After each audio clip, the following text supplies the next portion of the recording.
السلام علیکم ورحمۃ اللہ وبرکاتہ۔ امید کرتی ہوں آپ سب خیریت سے ہوں گے۔ اللہ تعالیٰ آپ سب کو اپنے حفظ امان میں رکھے۔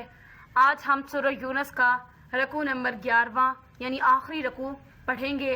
اور سمجھنے کی کوشش کریں گے کہ آیا اللہ رب العزت اس رکوع میں ہمیں کیا حکم فرما رہی ہیں۔ چلیے اسٹارٹ کرتے ہیں، توجہ سے سنیے گا۔ بسم اللہ الرحمن الرحیم، شروع اللہ کے نام سے جو بڑا مہربان نہایت رحم فرمانے والا ہے۔ قل يا أيها الناس إن كنتم في شك من دوني فلا أعبد الذين تعبدون من دون الله ولكن أعبد الله الذي يتوفاكم وأمرت أن أكون من المؤمنين۔ قل کہہ دیجئے، یا اے ناسو لوگو، ان اگر کنتم تم فی میں شکن شک من سے دینی دین نی میرے دین کے بارے میں، فلا پس نہیں، اعبدو عبادت کرتا، الذین ان لوگوں کی، تعبدون عبادت کرتے ہو تم، من سے دونی علاوہ، اللہ رب العزت کے، ولیکن اور لیکن، اعبدو عبادت کرتا ہوں، اللہ رب العزت کی، الذی وہ ذات، یتوفاکم وفات دے گا یا موت دے گا، تم کو، وہ امرتو اور حکم دیا گیا ہے، ان یہ کہ اکونا ہو جاؤں، من سے مؤمنین ایمان والوں میں سے۔ کل کہہ دیجئے اے انسانوں، اگر تم شک میں ہو میرے دین کے بارے میں، پس نہیں میں عبادت کرتا ان لوگوں کی جس کی تم عبادت کرتے ہو اللہ کے علاوہ، لیکن میں عبادت کرتا ہوں اللہ رب العزت کی جو وفات دے گا تم کو، اور حکم دیا گیا ہے مجھے کہ میں ہو جاؤں ایمان والوں میں سے۔ اس آیت میں اللہ فرماتے ہیں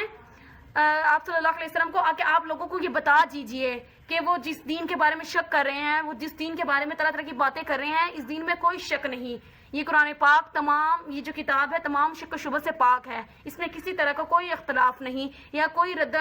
بدل نہیں، یہ دین بالکل سچا اور قائم رہنے والا ہے۔ پھر اثر فرماتے ہیں کہ میں ان لوگوں کی عبادت نہیں کرتا، یعنی کافر لوگوں نے بت بنا لیے تھے طرح طرح کے، کسی نے کسی چیز کو معبود بنا لیا تھا، تو کسی نے کسی چیز کو معبود بنایا تھا، کسی نے سورج کو، کسی نے سمندر کو، کسی نے درختوں کو، کسی نے گائے کو، کسی نے بت بنا لیے تھے اپنے طرف سے، وہ ان کو اپنا معبود بنا دیتے تھے۔ تو آپ سے فرماتے ہیں کہ میں ان لوگوں کی عبادت نہیں کرتا جس کی تم عبادت کرتے ہیں، تمہارے بتوں کے میں عبادت نہیں کرتا۔ میں کس کی عبادت کرتا ہوں؟ آپ سے فرماتے ہیں کہ میں اللہ کی عبادت کرتا ہوں، وہ ذات جو سب کچھ کرنے پر قادر ہے، جو زمین و آسمان کو تخلیق کرنے پر قادر ہے، جو زمین کو فنا کرنے پر قادر ہے، جو تم تمام انسانوں کو پیدا کرنے پر قادر ہے، اور جو تمام لوگوں کو موت دینے پر قادر ہے اور موت کے بعد دوبارہ زندہ رکھنے پر قادر ہے۔ میں اس اللہ پر بھروسہ کرتا ہوں، اس اللہ پر ایمان رکھتا ہوں، اس اللہ کی عبادت کرتا ہوں۔ اور ایسا فرماتے ہیں کہ مجھے یہ کرنے کا حکم دیا گیا ہے کہ میں سب سے پہلے ہو جاؤں ایمان والوں میں سے، یعنی ایمان والوں مومنین میں سے ہو جاؤں اور تمام لوگوں کو اس بات کی دعوت بھی دوں۔ وَأَن اور یہ کہ اقم قائم رکھوں، وجہ کا اپنے چہرے کو، للدین دین کے لیے، حنیفہ یک طرفہ، ولا اور نہیں، تکوننا ہرگز نہ ہو جاؤ، من سے مشرکین میں سے یا شرک کرنے والوں میں سے، اور یہ کہ قائم رکھو اپنے چہرے کو دین کے لیے یک طرفہ اور ہرگز نہ ہو جاؤ شک کرنے والوں میں سے۔ اور یہ حکم دیا گیا ہے لوگوں کو کہ جو ایمان لائے وہ قائم رہے اپنے چہروں کو دین کے لیے ایک طرفہ، مطلب اپنے دین پر ڈٹے رہے، اس میں کسی طرح کا شک و شبہ نہ کرے، اس میں کسی طرح کا اختلاف نہ کرے، اس پر قائم رہے، اس پر ڈٹے رہے، آخری سانس تک اس پر قائم رہے، اور ہرگز نہ ہو جائے، مطلب شک کرنے والوں میں سے نہ ہو جائے، مشرکین میں سے نہ ہو جائے جو دل میں کچھ اور کرتے تھے اور زبانی کلامی دعویٰ کرتے تھے کہ ہم اللہ پر ایمان لاتے ہیں لیکن دل میں ان کے کفر ہوتا تھا۔ طرح فرماتے ہیں کہ تم ان لوگوں جیسے نہ ہو جانا جو دل میں کچھ اور ہوتے ہیں اور ظاہری زبان سے کچھ اور کسی اور چیز کا اقرار کرتے ہیں۔ ولا اور نہیں، تدعو پکارتا میں، من سے دونی علاوہ، اللہ رب العزت کے، ما جو لا نہیں، ینفعو کا نفع دے سکتے آپ کو، ولا اور نہیں، یضر کا نقصان پہنچا سکتے۔ فَإِن پس اگر فعلتا ایسا کیا، فَإِنَّكَ پس بے شک آپ، اذن جب، من سے ظالمین میں سے ہو جائیں گے۔ وَلَا تَدْعُوا مِن دُونِ اللَّهِ مَا لَا يَنفَعُكَ وَلَا يَضُرُّكَ فَإِن فَعَلْتَ فَإِنَّكَ إِذًا مِنَ الظَّالِمِينَ۔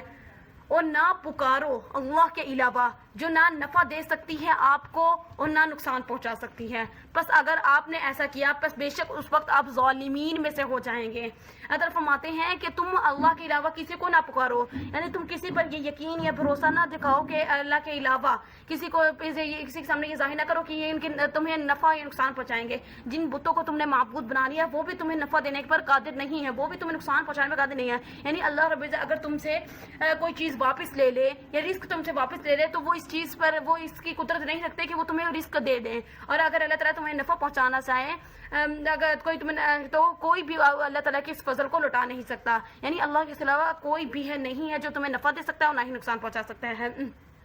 تو صرف لہٰذا اللہ کو پکارو ہر مشکل وقت میں اللہ کو پکارو. اللہ رب العزت راستہ دکھانے والے ہیں، اس کے سوا کوئی نہیں ہے. اللہ تعالیٰ فرماتے ہیں کہ اگر تم نے ایسا کیا تو بے شک تم اس وقت ظالمین میں سے ہو جاؤ گے. یعنی تم نے اللہ کے علاوہ کسی اور کو پکارا، کسی اور کے بارے میں یہ مانا کہ یہ ہمیں روز محشر ہماری سفارش کریں گے، یہ ہمیں نفع دے سکتے ہیں یا ہمیں نقصان پہنچاتے ہیں. ایسا تم نے کسی اور کے بارے میں سوچا، کسی اور کے بارے میں کہا تو اس وقت تم کیا ہو جاؤ گے؟ ظالمین میں سے ہو جاؤ گے. جو کافی لوگ کہتے تھے نا بتوں کو کہ یہ ہمارے معبود ہیں، یہی ہمیں سب کچھ دیتے ہیں، یہی ہمارے نفع نقصان کے مالک ہیں، تو وہ ایسے دعوے کرتے تھے. تو اللہ فرماتے ہیں کہ اس وقت وہ لوگ ظالمین میں سے ہو جائیں گے جو ایسا کریں گے.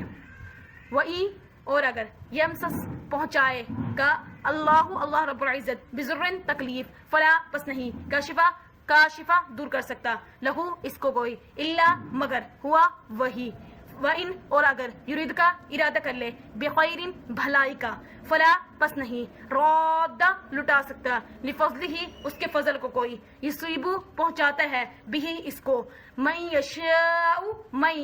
جس پر یشاء چاہتا ہے من سے عبادہ بندوں میں سے وہوا اور وہی غفور بخشنے والا رحیم رحم فرمانے والا ہے. وَإِن يَمْسَسْكَ اللَّهُ بِضُرٍّ فَلَا كَاشِفَ لَهُ إِلَّا هُوَ وَإِن يُرِدْكَ بِخَيْرٍ فَلَا رَادَّ لِفَضْلِهِ يُصِيبُ بِهِ مَن يَشَاءُ مِنْ عِبَادِهِ وَهُوَ الْغَفُورُ الرَّحِيمُ. اور اگر پہنچائے آپ کو اللہ رب العزت کوئی تکلیف بس نہیں اس کو کوئی دور کر سکتا مگر وہی. اور اگر ارادہ کر لے بھلائی کا بس نہیں لوٹا سکتا اس کے فضل کو کوئی، پہنچاتا ہے اس کو جس پر چاہتا ہے اپنے بندوں میں سے اور وہی بخشنے والا رحم فرمانے والا ہے. اس آیت میں اللہ تعالیٰ واضح فرماتے ہیں کہ اللہ تعالیٰ اگر کسی کو بھلائی پہنچانا چاہے، کسی کا بھلائی کا معاملہ یعنی کسی کو اگر اللہ تعالیٰ تکلیف پہنچا دے، کسی پر اللہ تعالیٰ کو آزمائش ڈال دے تو اس آزمائش کو اس تکلیف کو کوئی بھی نہیں دور کر سکتا. کسی کے اندر اتنی طاقت نہیں کہ وہ اس کسی کی تکلیف کو دور کر دے، کسی آزمائش کو دور کر دے. اس آزمائش اس تکلیف کو دور کرنے والا کون ہے؟ وہی اللہ جس نے اپنے بندے کو آزمائش میں ڈالا ہے. اور اگر اللہ تعالیٰ کسی کو بھلائی عطا فرمانا چاہے تو اس کے فضل کو بھی کوئی نہیں لوٹا سکتا. وہ کہتے ہیں کہ اگر تمام دنیا مل کر انسان کو بے عزت کرنا چاہے اور اللہ رب العزت اسے عزت عطا فرمانا چاہے تو اسے کوئی بے عزت نہیں کر سکتا. اور اگر اللہ تعالیٰ ہی اسے بے عزت کرنا چاہے اور اگر پوری دنیا مل کر اسے عزت دے تب بھی وہ اسے عزت نہیں دے پائیں گے. تو یہیں پہ یہ کہا گیا کہ بھلائی کا مالک اللہ رب العزت ہے اور تکلیف اور آزمائش کا مالک بھی اللہ رب العزت ہے. اور اللہ تعالیٰ جس کو چاہتا ہے اپنے بندوں میں سے تکلیف عطا فرماتا ہے، آزمائش میں ڈالتا ہے، جس کو چاہتا ہے اپنے بندوں میں سے مال عطا فرماتا ہے، بھلائی عطا فرماتا ہے. اور یہ اللہ کا خاص فضل ہے، وہ جس پر چاہتا ہے اپنے بندوں میں سے عطا فرماتا ہے اور وہی بخشنے والا رحم فرمانے والا ہے.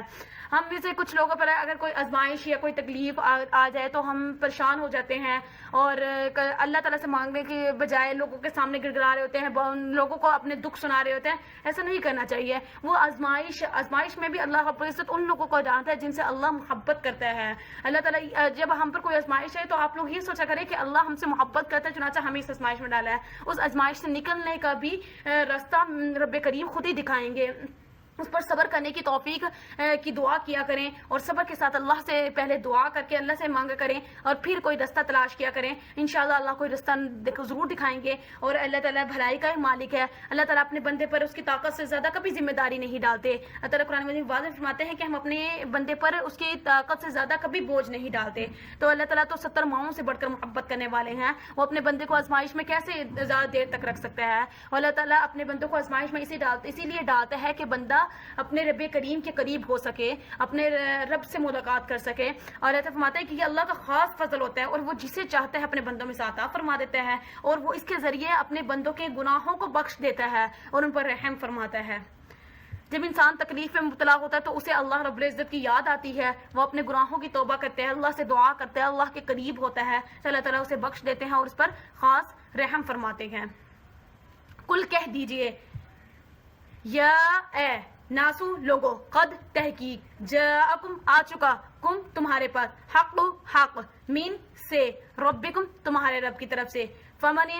پس جو نہتدا ہدایت پر ہے، فانما پس بے شک، یہدی ہدایت اس کی، لنفسی ہی اس کے نفس کے لیے ہے، ومن اور جو ضل گمراہ ہوا، فانما پس بے شک، یضل گمراہی اس کی، علیہا اس پر ہے، وما اور نہیں، انا ہم، علیکم تم پر، بوکیل کارساز۔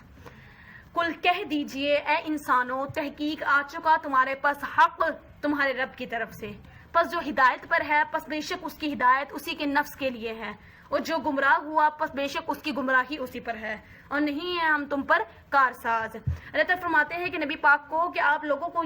تک یہ بات پہنچا دیجئے کہ ان کے پاس حق آ چکا ہے، یعنی سچ آ چکا ہے، اللہ رب العزت نے سچی کتاب نازل فرما دی، تو پچھلے تمام نبیوں کے ذریعے، تمام پیغمبروں کے ذریعے جو پیغام دیا وہ تم لوگ تک تو پہنچ چکا ہے، اور نبی پاک آخری نبی رسول کریم نے بھی جو اللہ کا حکم پیغام پہنچانا تو وہ بھی تم تک پہنچا چکے ہیں، یعنی تمہارے پاس بالکل سچا قائم رہنے والا دین آ چکا ہے۔ تو اس سے جس نے ہدایت حاصل کی، یعنی اس قرآن پاک سے جس نے ہدایت حاصل کی اس کی ہدایت اسی کی نفس کے لیے ہے، یعنی جس نے نیک اعمال کیے اس کو نیک اعمال کا بدلہ دنیا میں بھی عطا کریں گے اللہ رب العزت، اور آخرت میں بھی اس کو اجر ہے، یعنی اس کی جو بھی ہدایت پر ہوگا وہ اس کی ہدایت اسی کے نفس کے لیے ہے، وہ اپنے بھلائی جو نیک کام کرے گا وہ آگے اسی کے کام آئے گا، اور جو گمراہ ہوا جس نے برائی کے کام کیے، جس نے تمام برے اعمال اس دنیا میں کیے تو وہ اس کی برائی اسی کے اوپر ہے، یعنی اس کا گناہ بھی صرف اسے ملے گا، کسی اور کو نہیں، وہ اپنے اعمال کا ذمہ دار خود ہوگا، اور نہیں ہم تم پر کارساز۔ ایسا فرماتے ہیں کہ اگر تم نیک اعمال کرو گے، اگر تم ہدایت پا جاؤ گے تو وہ ہدایت، وہ نیک اعمال کا بدلہ تمہارے ہی نفس کے لیے ہوگا، اگر تم برے اعمال کرو گے، گمراہی کا راستہ اختیار کرو گے، وہ گمراہی اور برے اعمال کا بدلہ بھی تم پر ہوگا، اور ہم تم پر کارساز نہیں ہیں۔ یعنی ویسے فرماتے ہیں کہ ہمارا کام، یعنی نبی پاک کا کام صرف اللہ کا پیغام لوگوں تک پہنچا دینا تھا، ان پر زبردستی کرنا، ان کو زبردستی اچھے اعمال کرنے کی ترغیب دینا یہ نہیں تھا۔ تو آپ سے فرماتے ہیں کہ ہم تم پر اس کے علاوہ کارساز نہیں ہیں، ہم صرف تمہیں بتانے پر قادر ہیں، اس کے علاوہ باقی تم اپنے اعمال کے خود ذمہ دار ہو۔ وَاتَّبِعْ اور اتباع کرو، ما جو، اور اتباع کرتے ہیں ما جو، یوحی وحی کی گئی، الیکا آپ کی طرف، وَاصْبِرْ اور صبر کیجئے، حتیٰ یہاں تک کہ یحکموا فیصلہ فرما دیں گے، اللہ رب العزت، وہو اور وہی، خیر بہترین، حاکمین فیصلہ فرمانے والے ہیں۔ اور اتباع کیجئے جو وحی کی گئی آپ کی طرف، اور صبر کیجئے یہاں تک کہ اللہ فیصلہ فرما دیں گے، اور وہی بہترین فیصلہ فرمانے والے ہیں۔ یہاں پر اللہ تعالیٰ نے پاک کو حکم فرماتے ہیں کہ آپ اس کی پیروی کیجئے جو وحی کے ذریعے ہم نے آپ کی طرف نازل کیا ہے، یعنی اللہ تعالیٰ نے قرآن پاک وحی کے ذریعے حضرت جبرائیل کے ذریعے آپ صلی اللہ علیہ وسلم نازل فرمایا، اور اللہ تعالیٰ یہی حکم دیتے ہیں کہ جو آپ کو قرآن پاک میں جس چیز کا حکم دیا گیا ہے بس اس کی پیروی کیجئے اور صبر کیجئے، یعنی صبر کا دامن ہاتھ سے نہ چھوڑے، صبر کرتے رہے یہاں تک کہ اللہ فیصلہ فرما دیں گے۔ یعنی جب آپ پر وحی نازل ہوتی ہے اور آپ جو اللہ تعالیٰ کا حکم ہوتا ہے وہ لوگوں تک پہنچاتے تو پھر لوگ نا وہ طرح طرح کی باتیں کرتے، آپ سے اس کو نعوذ باللہ جادوگر کہتے، بہت کچھ کہتے،